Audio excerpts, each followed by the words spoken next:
Susie. Happy days are here again. Uh-huh, they sure are. It's starting to look like summer outside. I ain't got no work. I ain't got no school. God. She's unemployed. And my drawers are getting organized, people. That is so fun. I was just having a conversation with myself. This is episode 328.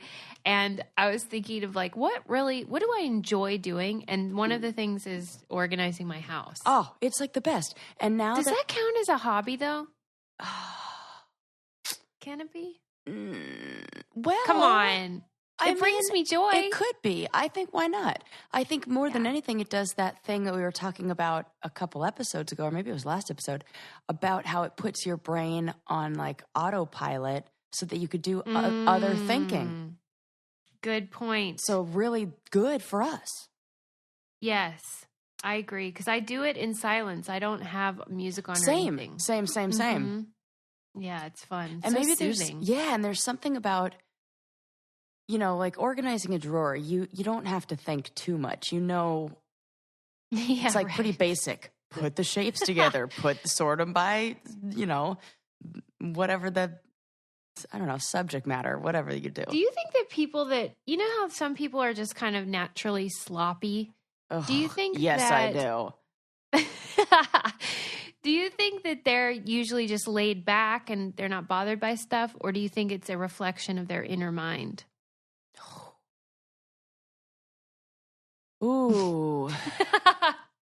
Well, I mean, I don't judge either way. I'm just curious.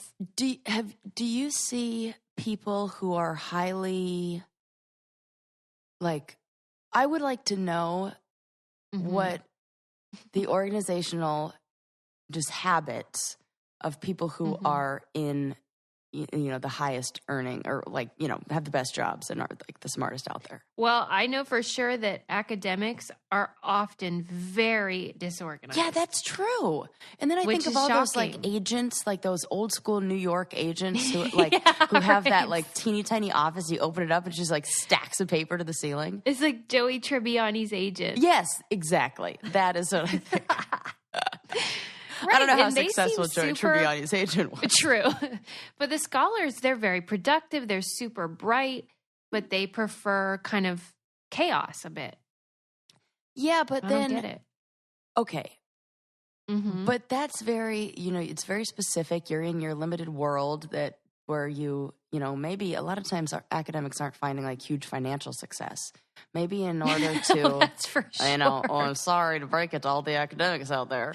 But, you know, maybe in order to, like, I look at somebody like Ariana Huffington, there's no way her drawers are not full, like, neat. Yeah, or Oprah. Oprah definitely has folded drawers. Right. You know, so maybe, like, I don't know. I wonder, though, what causes what, you know? Yeah. What the causation is. Good point. So maybe it's all just type A people who, like, need it to be like that. And we're all just driving ourselves crazy. In fact, my therapist was the one who told me that, like, prescribed me dirty dishes in the sink. Oh, no. She was like, just leave them. Nope. Yeah. I can't do that. I know, it's hard. Ugh. Well, her first suggestion was lazy wrapping of Christmas presents. Like, don't put any effort in. And I was like, that's cruel because you're super into that. Right. She's like, that's not what matters. And just try. But I get the point she was trying to make. And I did do the no wash that, like, just leave the mess. I was like, I get it, but I can't do it.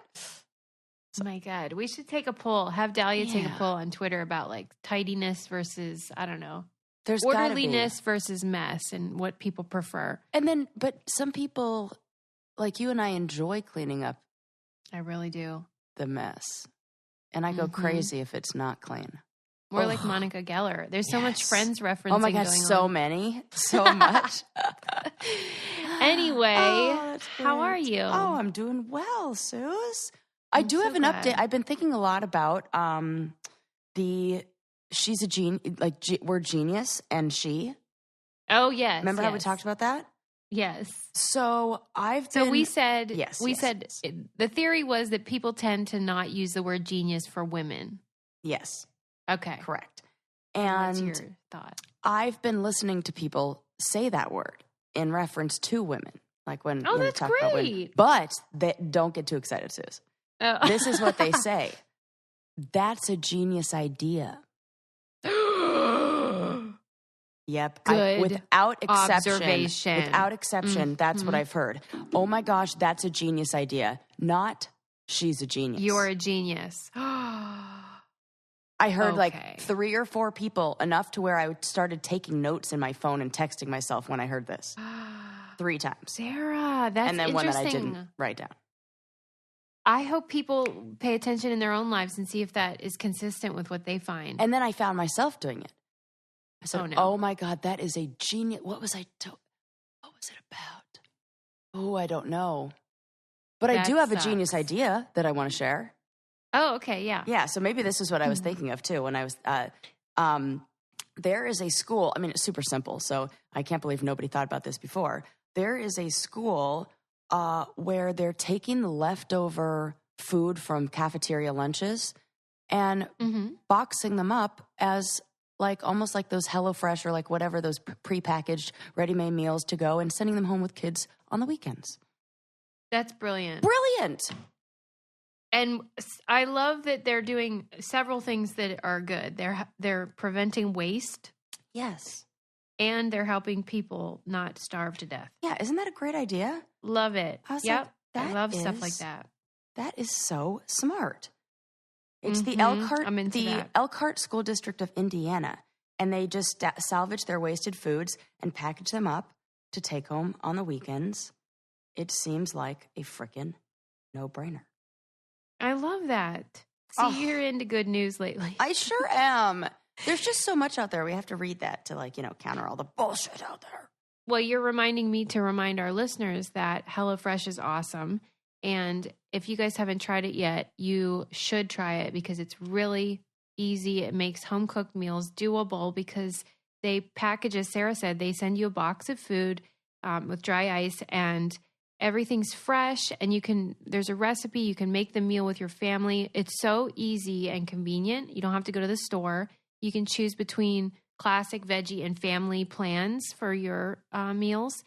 And then you get to cook with your family. So it's still home cooked, but without all the bad parts of like shopping and dealing with figuring out what the recipe is going to be. So it's just really nice for people that are busy, which is all of us. Yep. And they gave our listeners a deal for a total of $80 off. That's $20 off your first 4 boxes. Visit HelloFresh.com/BrainCandy80 and enter BrainCandy80 at checkout. I did this for my mom for Mother's Day.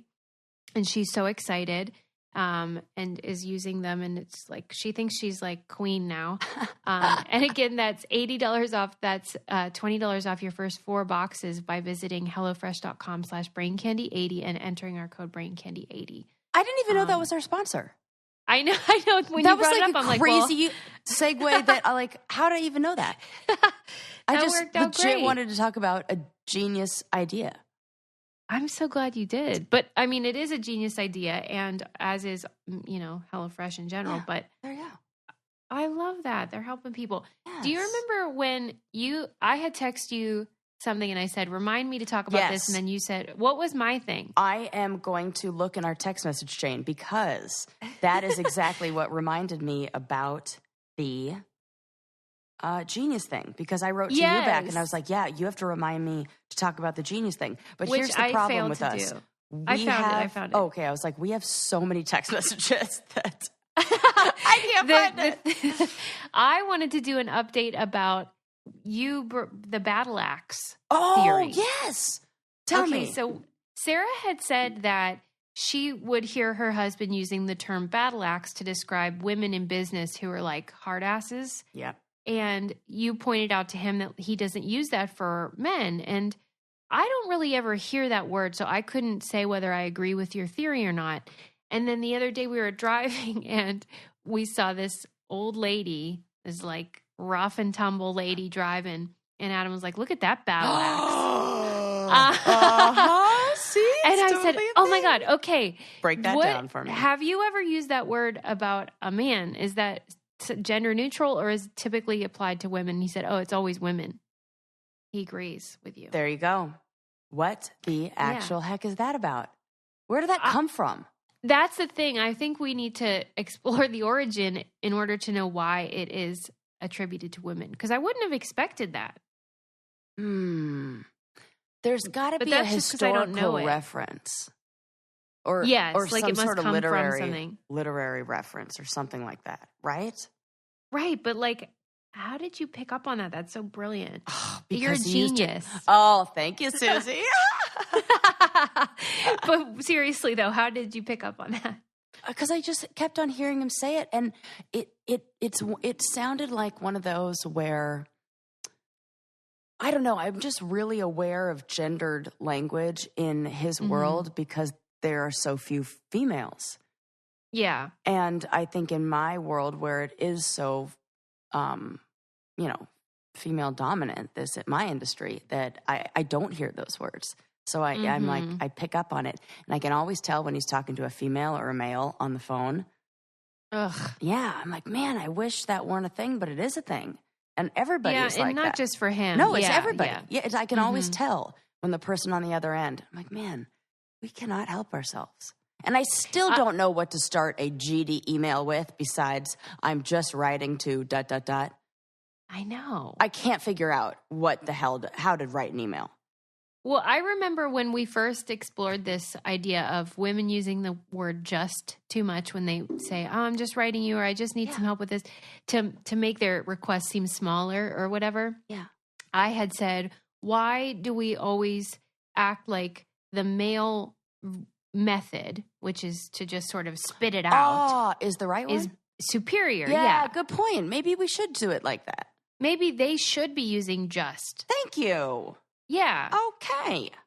Okay. I like that. Instead of policing my own language and saying, well, I shouldn't word it like this because men don't do it. Why aren't we asking men to be softer and, make more qualifications in their emails? Let's do that. Yeah, I agree. Because that's the same argument a lot of people use about the word like and also vocal fry, to say just because basically we don't like it because women tend to be the ones that do it. Ew. I have to disagree, though, about the like one because I understand their point, but I really hate the overuse. And I have to disagree with the vocal fry one to you, too, because I freaking hate it. Well, I read this article that was saying how nobody talks about how Howard Stern has really bad vocal fry. Oh, I'm going to have to hear him again. It's almost like it doesn't bother us when men do it. Okay, I'm going to have to listen for this. Right? Oh, you know what's so funny? Speaking of male, and speaking and tone and all that kind of stuff, Landon gave me, as you know, Suze, because you were there, Landon gave me did a little speech at my graduation party. And then I don't know if he sent it to somebody or he was watching it, but he watched the video back of him speaking. And he was like, oh my God, I have such a feminine accent. Yes. Mm-hmm. He couldn't believe it. I'm like, you don't know that that's how you talk? I'm like, that is the only way you talk. And I think that for the first time, he heard himself talk like that. Really? Yeah. And I was like, you should have heard the first voicemail you left on my answering machine when we first started dating. I was really questioning your... Can you recreate it? Hi, Sarah. I'm just calling to tell you that I'm really excited about our date, and that's nice. I'm going to be picking you up, and I'm going to make sure it's extra special, and blah, blah, blah, blah, blah. And yes. And it's really cute. And I love when he talks to me like that. Cute. It's like my favorite thing. I'm like, yes. Well, when he discovered... So gentle. When he saw it in his speech, did he regret it or he just noticed it and he was neutral? He noticed it and it was neutral. He was just like, oh my God, that is okay. I see that now. That's interesting. Yeah, I thought so too. Yeah, he has I don't know if I'd call it a feminine speech pattern, but it's sing-songy. It's sing-songy. That's it. And you know what? So do I. When I get up in performance mode, I do the same thing. Yeah, it's just animated instead of monotone. Yeah. And everybody likes it. I welcome it. It's kind of like James, what's his name? Corbin, the guy on Corbin. Right? He's the English guy? Yeah. He's straight. Yes. But yes, people often think that he has a feminine quality to him. Yeah. And that's like my husband. And he's the manliest man I know.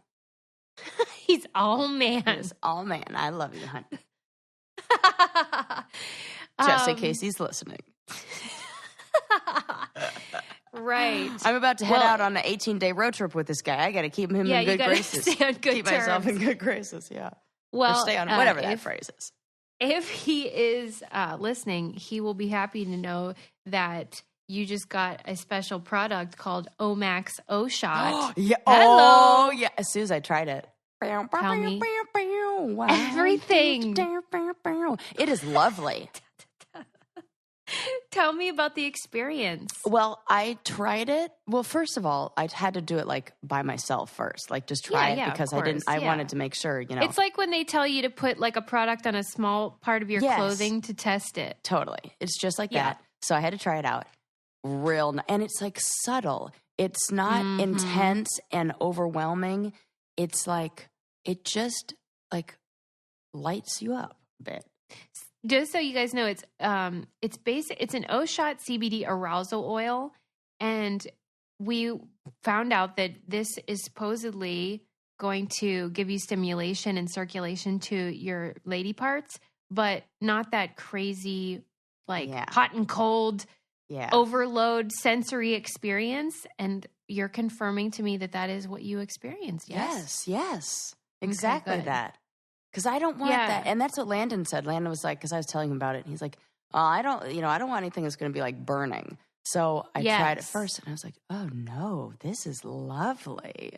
Come over here, honey. Come to mama. Yeah, so it contains 8 natural botanicals that provide a sensory tingling and promote multiple physiological effects, but not that thing where it's too much, which is what I don't like. I want the word multiple used in any sentence about my sexual enjoyment. Yeah, man, you just put that a couple pumps of that on your area and let the fun begin. Yeah, don't ignore the other areas. Yeah, that's wherever you want it. Yeah. That's good point. Yes. Whether you're single or looking to spice up your relationship with a more satisfying sexual experience, every woman can benefit from a more enjoyable orgasmic experience. Well, that's for sure. Yep. Omax O-Shot comes to the rescue and provides heightened sexual sensations, which give you the instant and long-lasting satisfaction you're looking for. And it's 100% safe and natural. Remember to go to omaxhealth.com today and enter code BRAINCANDY to take advantage of the savings. Incredible savings. That's omaxhealth.com and enter code BRAINCANDY to get 20% off O-Shot and all the other Omax products. So that's fun. Wow. Thanks for testing that, Sarah. You're welcome. Now I'll dive in. You're welcome. You're just doing the Lord's work over there. Just take one for the team over here. So I saw a documentary I wanted to tell you about. Oh, I love a doc. Tell me. Last week you had said, have you seen any good movies? And I thought, I better watch some so I can report to Sarah. Good. I do need that. On Netflix, there's a documentary, and I think it's called Lion Remastered, and then it's like the Lion Sleeps Tonight story about the song "The Lion Sleeps Tonight." Oh, one of the first songs I learned on the ukulele. Yes, I mean, and it's such a fun song. Everybody knows it. Yeah. Which is your favorite part? Yeah, I was going to say. Is that your favorite part? Gotta do the falsetto. Yeah.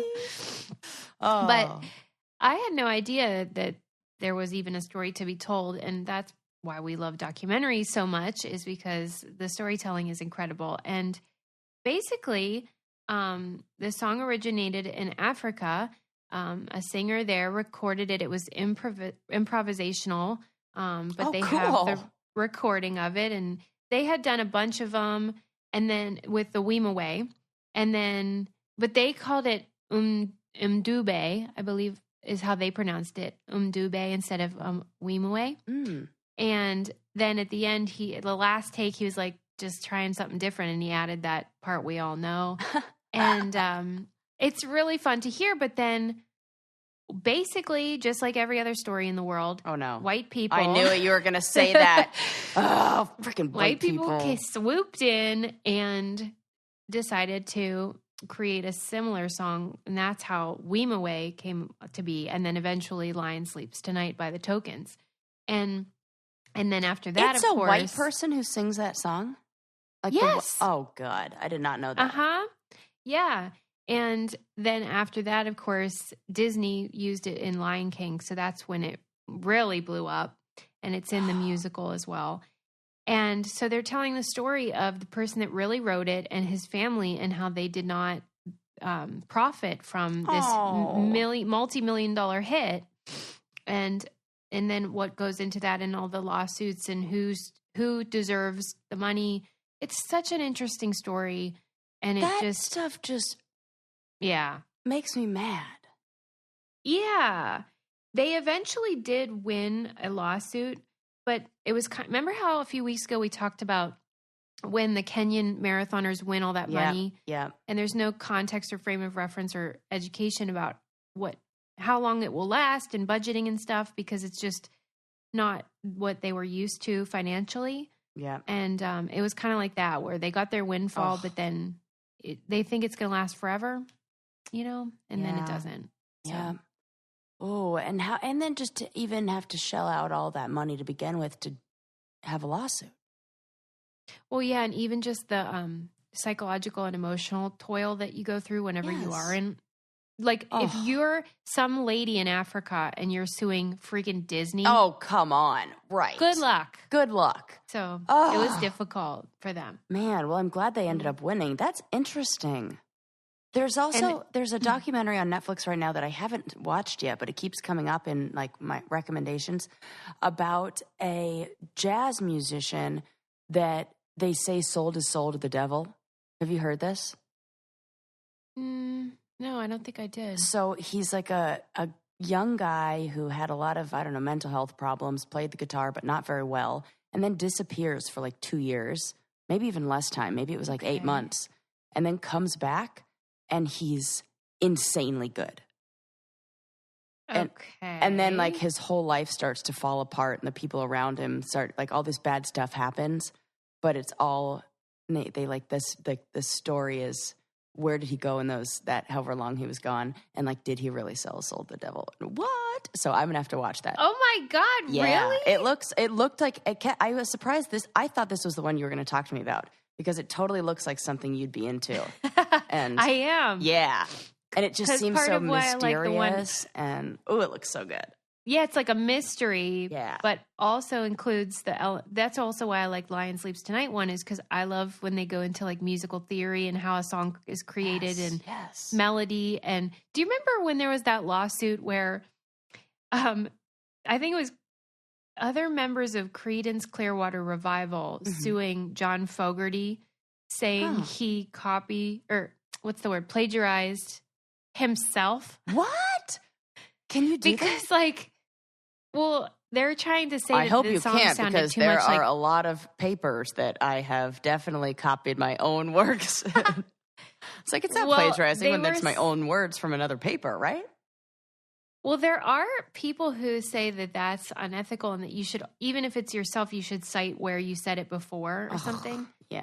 But regardless, Creedence was saying like his John Fogerty song sounded too much like the Creedence songs, but the Creedence songs were written by John Fogerty. Yeah. What the heck? Mm-hmm. So it's a weird. So who won that? John Fogerty won that one. Good. Good.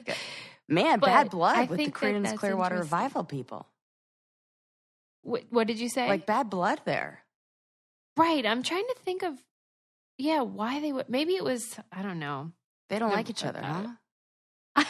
Right. Now that I'm thinking about it, that is weird. Yeah. But John Fogerty won, and he did not plagiarize himself, It would be like if I went out and started a podcast after this one, and then you sued me for sounding too much like Sarah from the Brain Candy podcast. Yeah. I'm like, well, that was 50% my voice. Yeah, like you think of the law as being something that's pretty clear cut.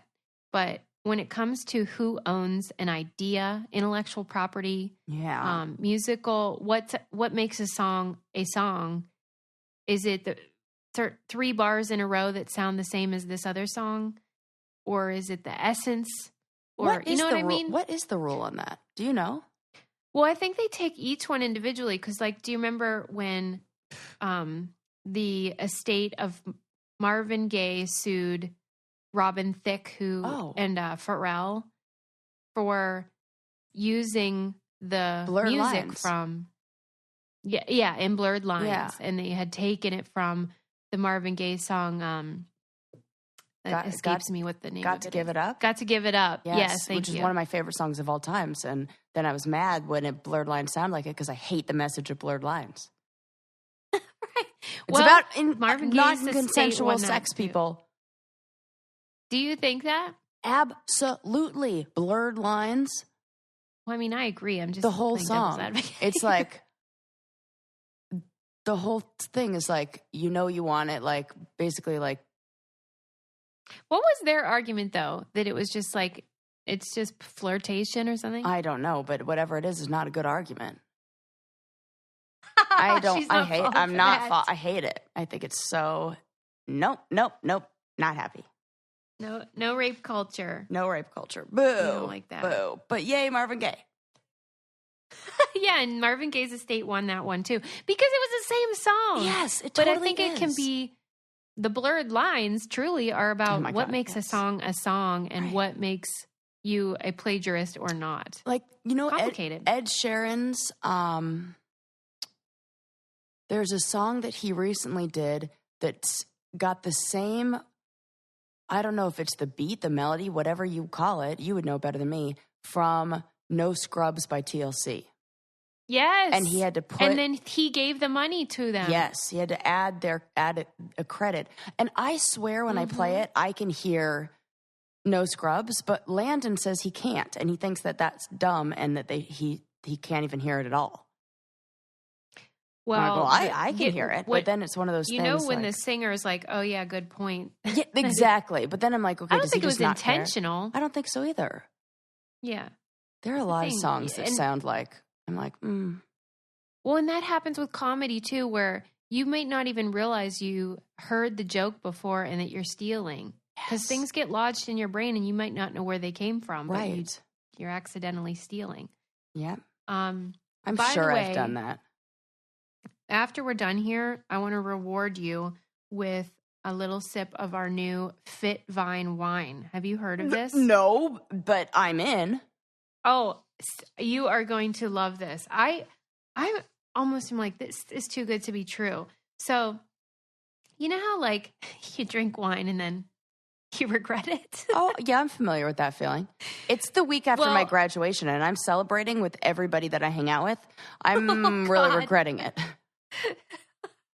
Well, maybe you should crack open one of these because it's delicious and satisfying, but zero headache in the morning. Excuse me. What? Yes. It's like witchcraft. It's full alcohol wine, but it contains less sugar and fewer of the sulfites. No, I'm going to have to give additives. this a taste test. Right? And I had always joked with how, I try to buy organic and I do my best at keeping organic stuff in the house. Mm-hmm. But like with wine, it was like a freaking free-for-all. Yeah. I'll bet you're off. And this is lab tested for pesticides, mold, arsenic, and glyphosate. Good. And the good news is Fit Vine wine is available nationwide at Whole Foods, Albertsons, Total Wine, Kroger, your local liquor store, or you can get it at fitvinewine.com and you receive 10% off your order when you use our promo code BrainCandy10. Shipping is free when you order a case or more. And yes. I'm just so excited. Done and done. No. Okay. Okay. A case of something I'm already going to be drinking? Yeah, I'll order that. They say that it's perfect for people that are into fitness and want to have guilt-free wine without sacrificing your workout the next day. I mean, that's pretty awesome. So yes. give that a try. I can't wait to try this. Mm-hmm.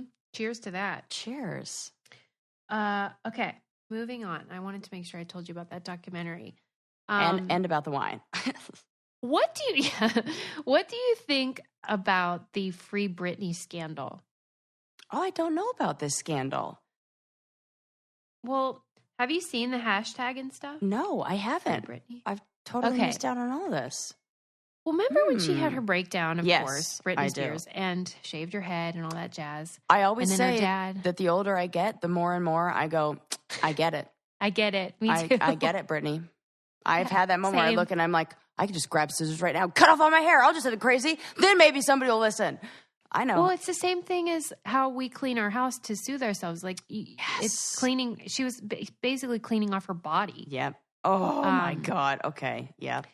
But then her dad became the conservator of her estate and her behavior. Which is not an easy thing to do. No.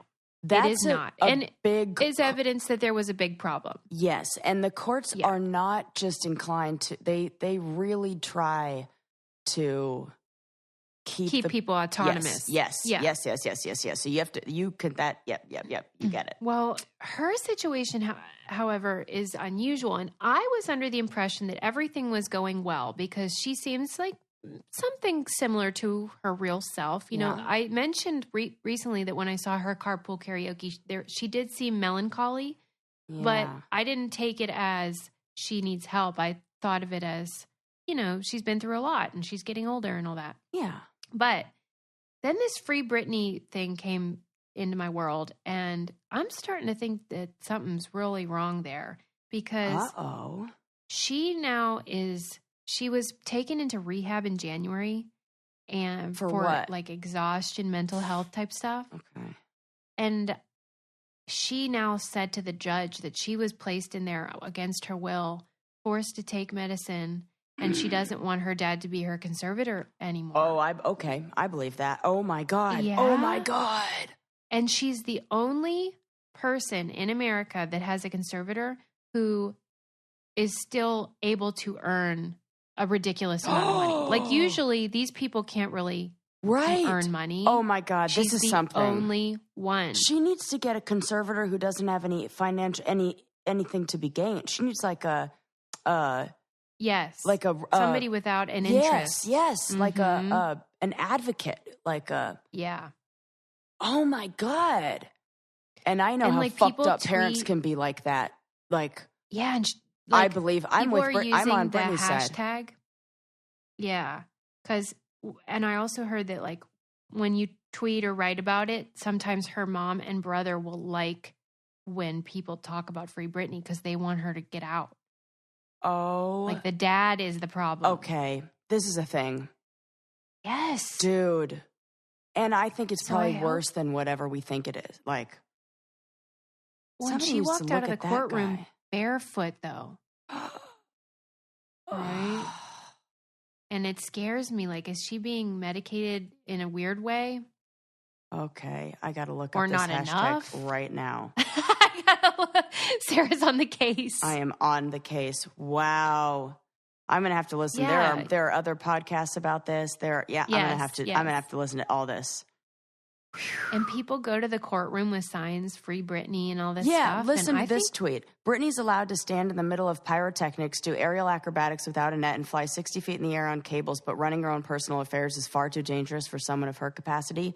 Hashtag Free Britney. Mm-hmm. Yeah. Okay. Oh. Yep. She says she just wants her life back and to be able to drive and stuff. Oh my God. It's crazy, like a cult. Yeah, it seems like that. And if you think about like the whole time where she was supposed to be building her identity, becoming autonomous, like being able to make decisions for herself, she was being run by parents, producers, managers. She didn't have any of that. So it's almost like like you try and you can't, and then you try and you can't, so you stop trying. It's like learned helplessness. And oh fuck. Yeah. Yep. And it makes you question your own sanity too. Yeah. When everyone's saying you're not well, take this medicine, get into rehab, all that, then there are probably moments where you're like, wait, am I crazy? Yeah. Like you start to not know what's real. Of course. Mm-hmm. It's and scary. Then with all, it's one of those things where like everybody else is after you or wanting a piece of you and they don't know the real you. So the people in your life, no matter how fucked up they could be, they maybe hint at seeing the real you, or like, no, they were with you since the beginning, you feel like you'll take whatever you can get because at least they're not these, vultures who are like in the public who want a piece of her. You know what I mean? I did a bad job explaining that. But, you'll just... Isn't that sad? You'll just take whatever you can get. Whether she is sort of being controlled unnecessarily, or if she is really sick enough to need that, either way, it's sad. Yeah. Because I do see a little bit of that. It's not even melancholy. I know what you're saying. It's like a hollow. Yes. It's like you're checked out. Like she's not there. And I don't know if that's medication. It almost seems like a lithium kind of like, I don't know, like what you'd be on if you had like bipolar disorder. Which she might have that, and she may need certain medication, but it does feel like something ain't right with this situation. Yeah, man, that's crazy. Well, hashtag free Britney. We're on board. Super on board. It took like 2 paragraphs for me to be like, oh yeah, she needs to be freed. Oh my God. Because I went to one of her shows in Las Vegas probably like 10 years ago now. How was it? Not good. Yeah. Why? Because she was out of it? Yeah. It was when she first came back on the scene. Before she had a like a standing show at Vegas, Who did you go with? It was for MTV. We were there for an MTV event, and it was like the one time I actually felt like an MTV celebrity because they had us with all the people from like MTV News and the Jersey Shore, and I got to hang out with like all the cast members from the Jersey Shore. Like I did that one time, and yeah, claim to fame. Which one did you get along with? No, who was great was it Polly? No, not DJ Pauly D. The other one. The one who's... Situation. Nope, the other one. He's like real normal looking. Anymore. Crap. He's not the big guy. His name's Joey. He's Polly's friend. What the fuck is his name? Oh. Well, the other one. It makes sense, though, that the least memorable one he was just totally normal and nice and polite and really respectful. I'm like, yeah, he's great. Aww. The heck is his name? Who knows? But you forget him. So soon you forget. Because he was normal. Yeah, I don't know. Something else that's normal is wanting to have a baby. That is normal. I want one of those. Sarah wants to have one. And now, thanks to modern fertility, there is a comprehensive fertility hormone test for women that does not cost $1 million. I'm so excited about this. Well, thank goodness. Did you take your test? Oh, no, not yet because I keep missing you keep missing the window. Yeah. Gosh, I have to pay attention to that. Well, I mean, it's only been 1 month, so. I took mine. Oh, how'd it go? So you just do this little tiny finger prick, like you would for diabetes type of stuff. You get a little bit of blood and then you send it off and they test it and they send you your results and everything's ship-shape in there. That's what I found out. Oh, Sue's good. You should try to have another baby. Do you know I was going to say that? Can you imagine the shit show if both of us got pregnant? Oh my God. Oh, okay. We should just try to do that again. You know what? Maybe that's like what was supposed to happen all along. Oh, maybe. Because we talked about that before. Oh my God. I would die. We could both be miserable together. No. Yes. Let's use our modern fertility so I can find out the health of my insides too. Here's the scoop. It's a fertility hormone test, which aren't covered by insurance. So usually you'd pay $1,500 for this. Good to know. It's just $159, and they give you a full report about how many eggs. Do you have more eggs than normal? Do you have fewer eggs than average? What could you expect from IVS or egg freezing? How are your hormone levels relating to like PCOS? And your just general hormone health. It's just so great that you can do this and be affordable and find out what's going on in your body, whether you want kids or not. It's just good to know. And they have a deal for you guys that is to take the fertility quiz, and you get $20 off your first kit at modernfertility.com/braincandy. So take that fertility quiz and you get $20 off your first kit at modernfertility.com/braincandy. So well, maybe I'll start there, Sarah, with my fertility out. Quiz. Yeah, take the quiz. I think after all that grad school testing, I was like, don't test me on anything else. And now I've been out of it for a week, and I'm like, God, I missed some testing. Give me a quiz. I need a quiz right now. Yeah, so that's cool. Do that.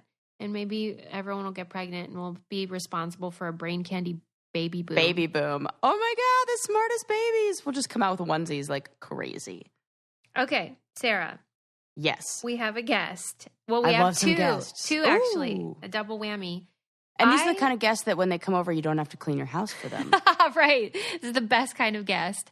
And I feel like these guests are especially wouldn't care because of the show that they That's host. right. Catherine and Mara host a podcast, which I think it's funny that I'm not a podcast person. Like, I don't get into them. That's but so this weird. One, I know, it makes no sense. But this podcast is my favorite. It's called 714 Delaware Street. And here's what's so awesome. Both of these women are academics. They met in grad school. One of them has a PhD, and I think maybe the other one has a master's, but she might have a PhD too. But regardless, they're academics and they're brilliant, but they are applying their scholarly brains to unpacking the original Roseanne series. Yes. And the Connors and the reboot. And it is so fun. I love Roseanne. Were you always a fan? You were, right? No, I was like later. Okay. You were a late bloomer. Yeah, I was a late Roseanne bloomer. Yes. And I grew up with the show. I loved it because I grew up poor, and that was the only show really where people had the same income that my family did. Yeah. And I liked seeing that. That's when we say representation matters. This is kind of what it felt like for me, where I was like, hey, they have shitty furniture too. Right. And their dad's, blue collar worker and all of that. I wish my mom were a little more like Roseanne, but now they actually share political yeah, I was going to say, maybe more alike than different these days. Anyway, I just want to encourage everybody to check out 714 Delaware Street. It's on iTunes. It's just really fun. And they don't just look at Roseanne. They look at pop culture and other sitcoms and I love it. Things we grew up with watching, and they talk about the jokes. And it's fun, but it's also serious. And I just wanted to elevate these women because it's fun to support women doing cool stuff. So let's bring them on out. Bring them on. Welcome to the show, Catherine and Mara from 714 Delaware Street. All right, ladies, pressure's on. I have a lot of questions. Thanks so much for coming on Brain Candy Podcast. I'm honored.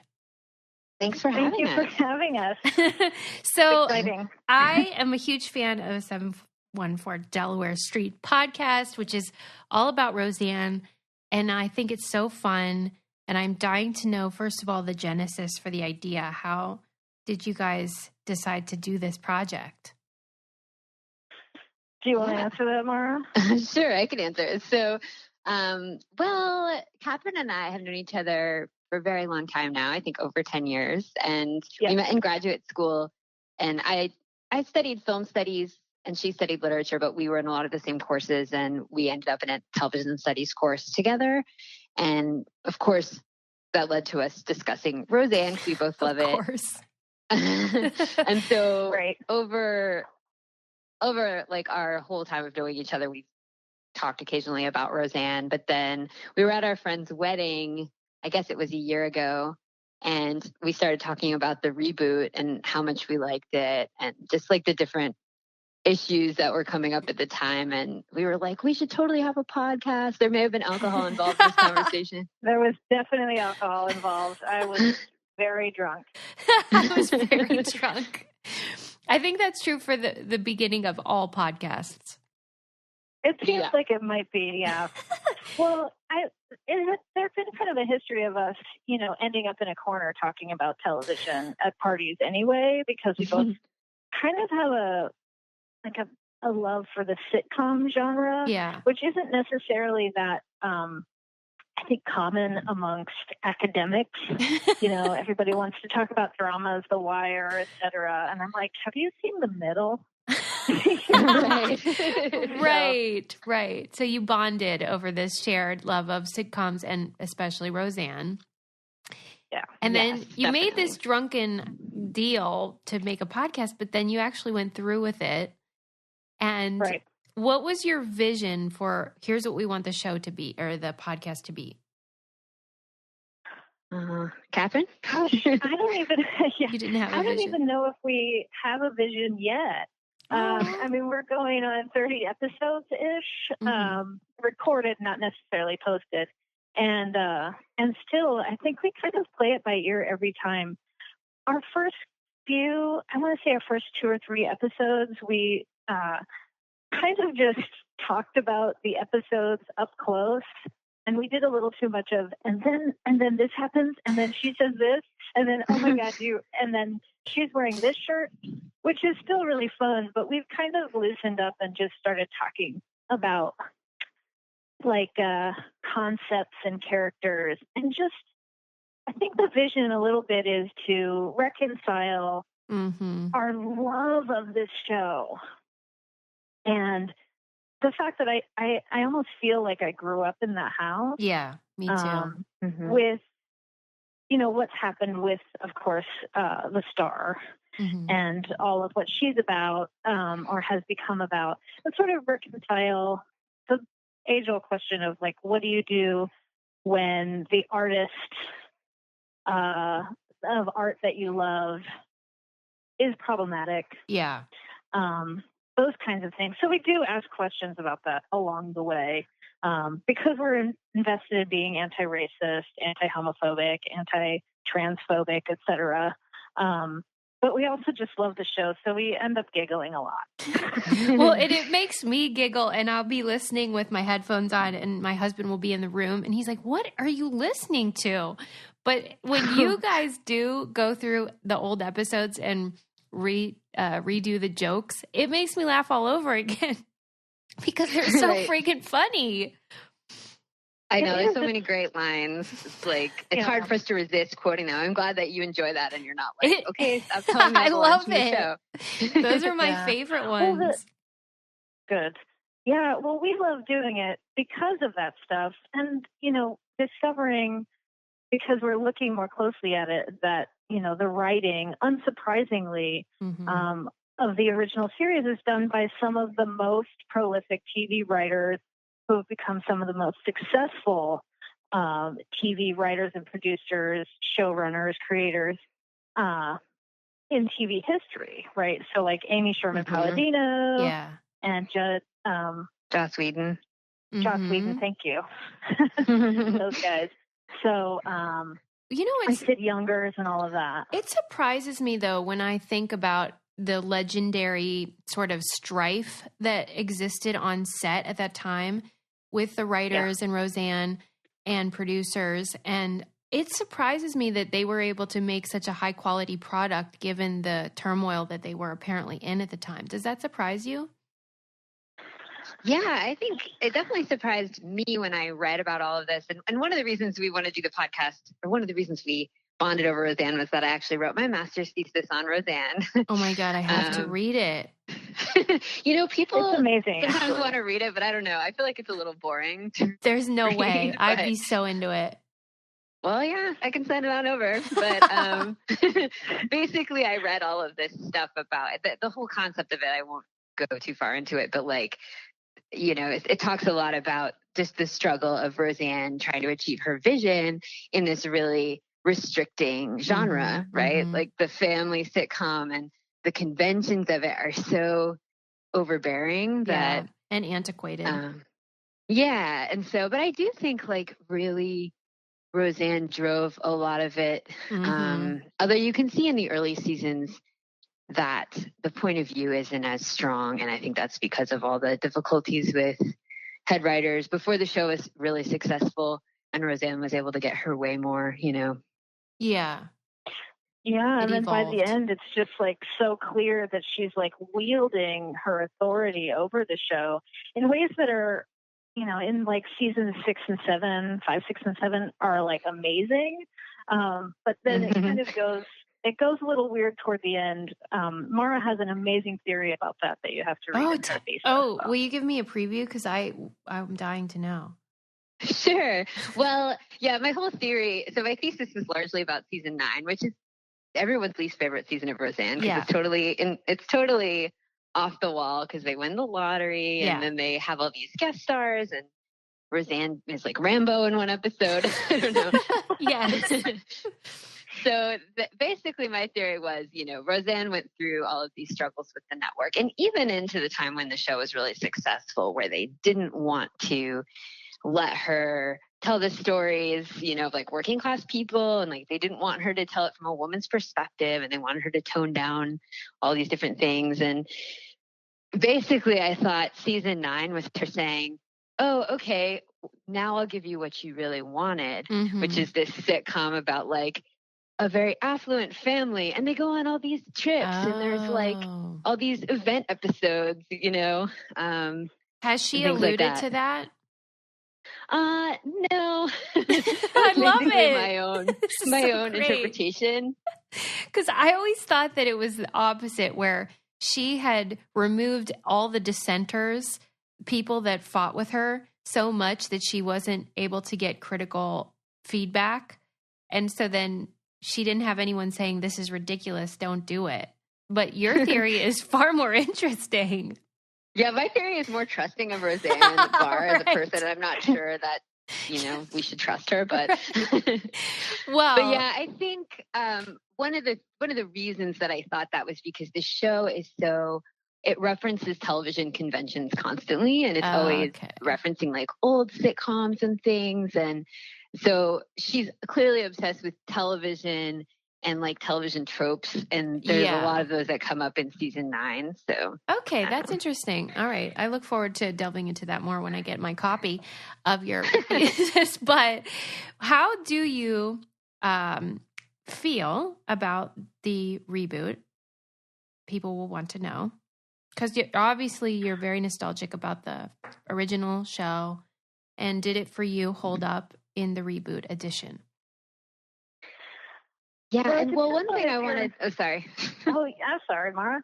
I think it kind of depends on if you're talking about season 10 or if you're talking about the Connors. And I think both have their merits. We talked in a couple of episodes about how we felt like the Connors season 1 actually sort of reflected a more conservative viewpoint than season 10 with Roseanne Barr.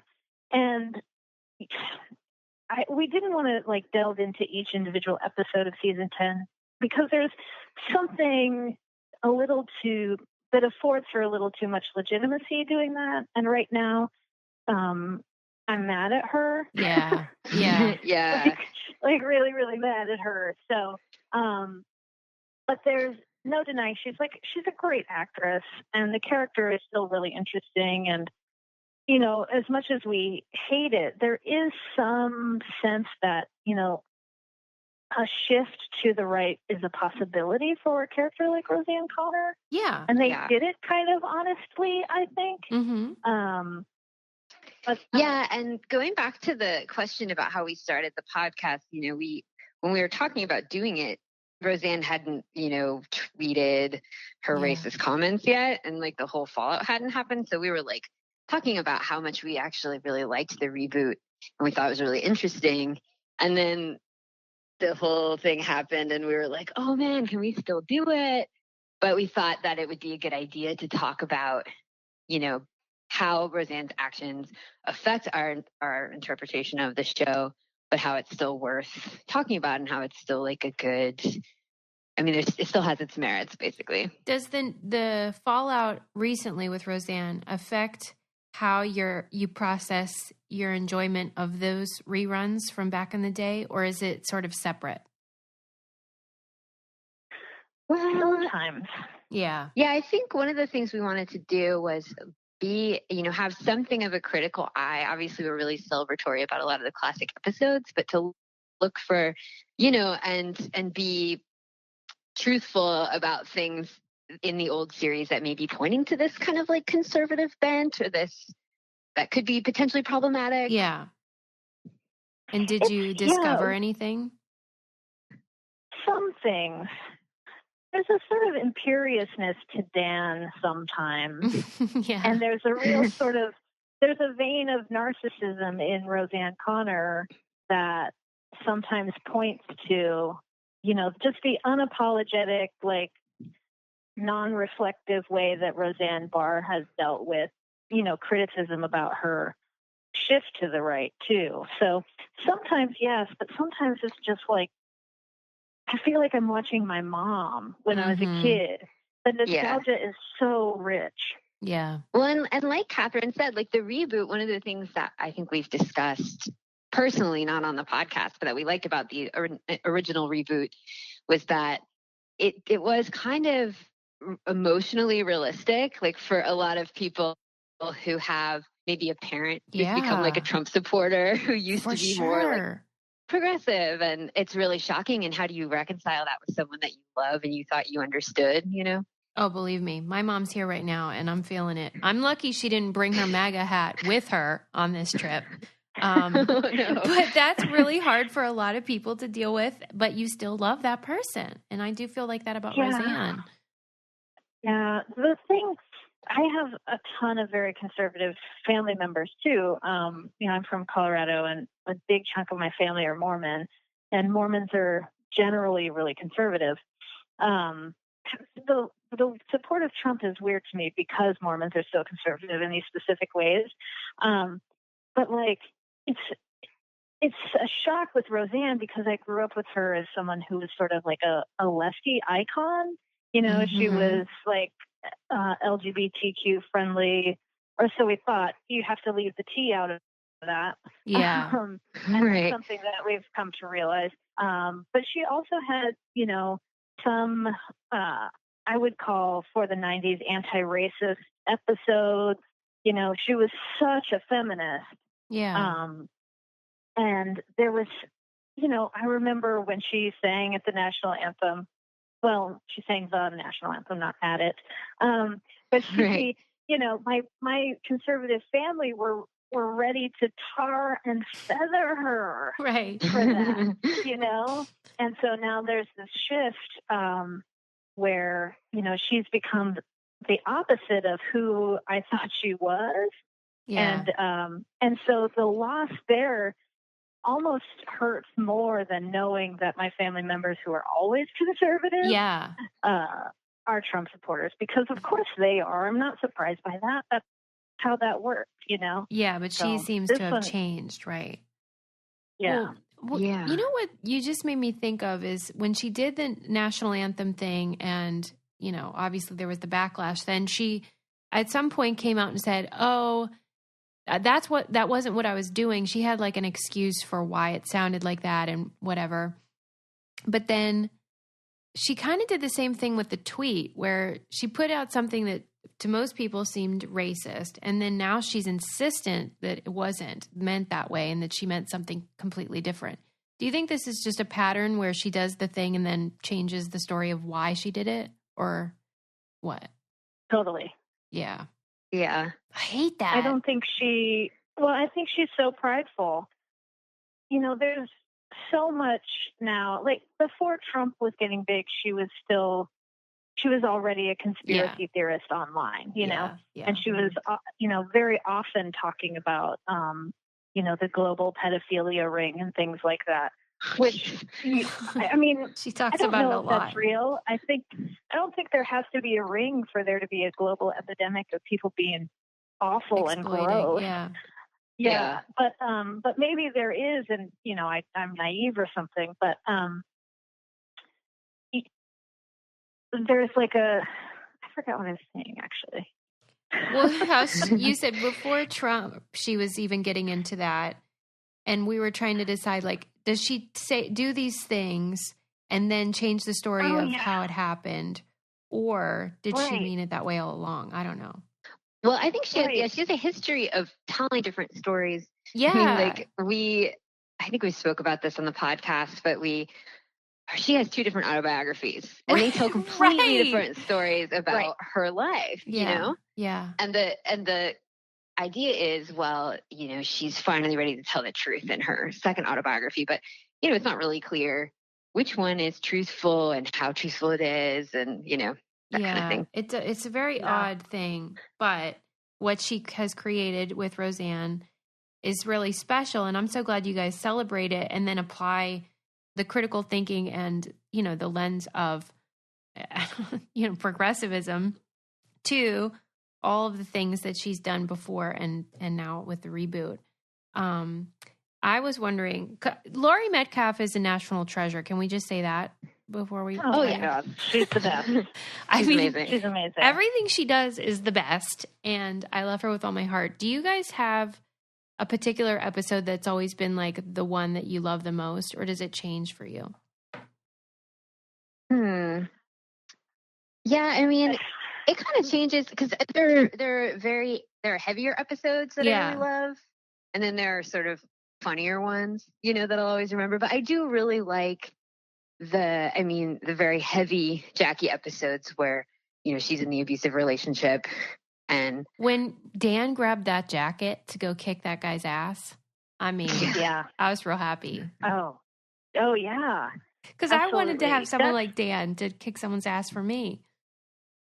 Yeah, exactly. And that was when Dan used his violence sparingly and only for good, which we talk about in the Connors is something that is a really problem with funny. Dan's character. Yes. Yeah. He's having some aggression issues, which of course we forgive him for. He just lost his wife. Yes.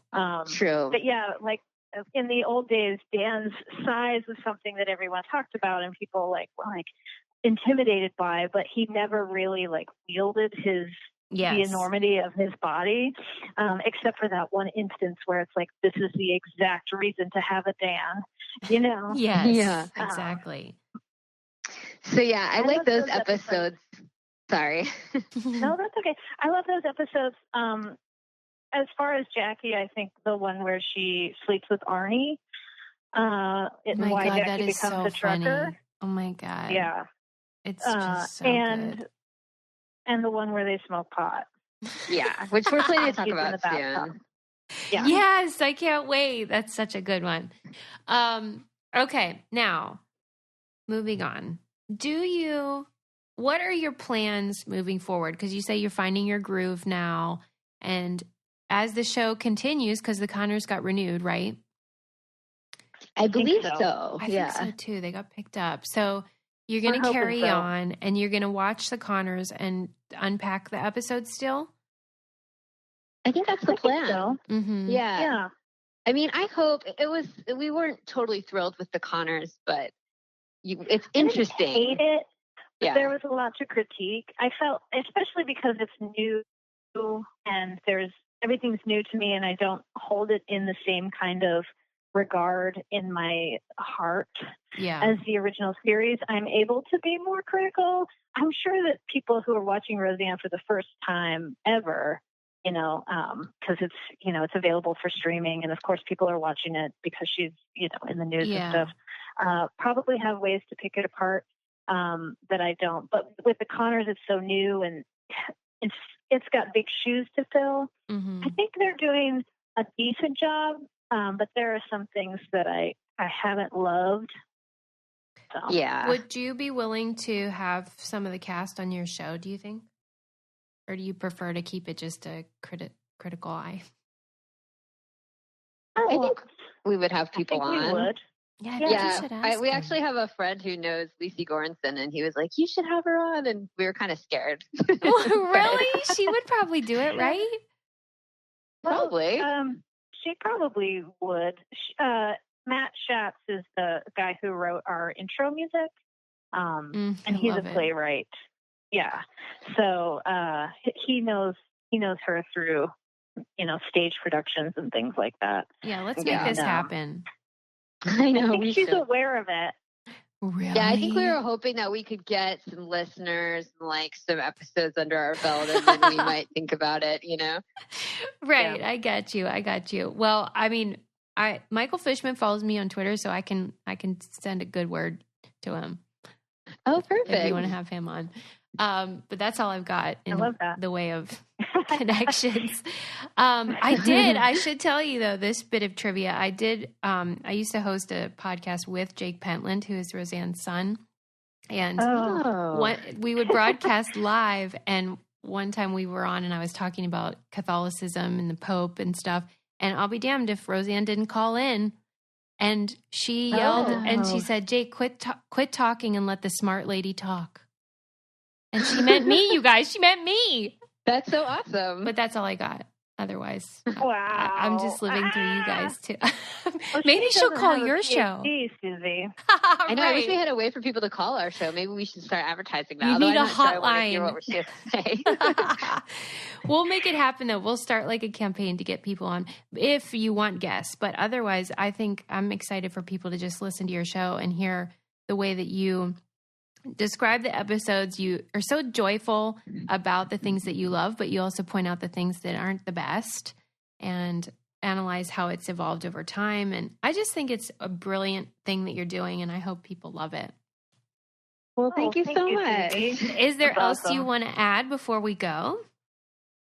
Well, yeah. If you do listen, you'll have the joy of hearing Mara giggling. It's the best. Which is one of my favorite things in the entire world. Well, she's the funny one, and so like every time she laughs, I can't help but laugh. It is funny as well. I feel like we've talked about a lot of serious issues today, but we talk a lot about a lot of pop culture, not just Roseanne. Oh my God, right.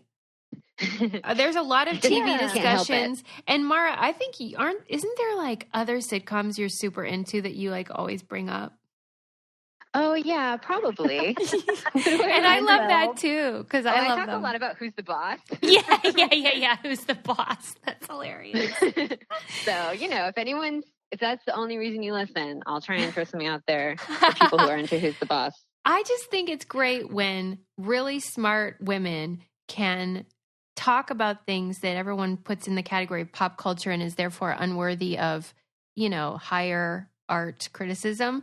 I just love that you're doing the thing that I crave and I find so rare. So just keep up the good work. And it is funny. It's not all serious biz, I should say. You're right. It is super funny what you guys do. Well, thanks. Yeah, we're really having fun with it. Yeah, and it's nice for us because we're friends and we don't live in the same place. So we get to talk to each other like every week or 2 weeks, and that's pretty awesome. Yeah, and you invite all of us to join in. It's like a hangout. I know. Is. I feel like I hang out with you guys. And now I actually am, so this is super fun. But you're off the hook, and we'll have everybody listen to 714 Delaware Street. Are you guys on iTunes and everything? Or okay, so you're on the various podcast players. Yeah, I believe so. Yeah, iTunes. I don't think we're on Spotify. Are we? Oh my gosh, we got to get you on there. I think you have to it's like a whole process. It's a pain, right? But you're on iTunes. We'll get on Spotify. Yeah, make it happen. All the outlets. We have to distribute worldwide, man. Yeah, I hope so. Thank you guys so much for coming on the show. And everyone listening, please be sure to tune in and subscribe to 714 Delaware Street Podcast. It's so fun, especially if you love Roseanne, but really for pop culture enthusiasts and smart women and everybody. It's great.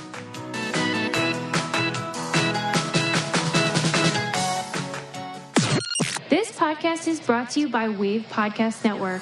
Check out all of our shows, including the Brain Candy Podcast, I Don't Get It, Coffee Convos, and Let's Talk About It.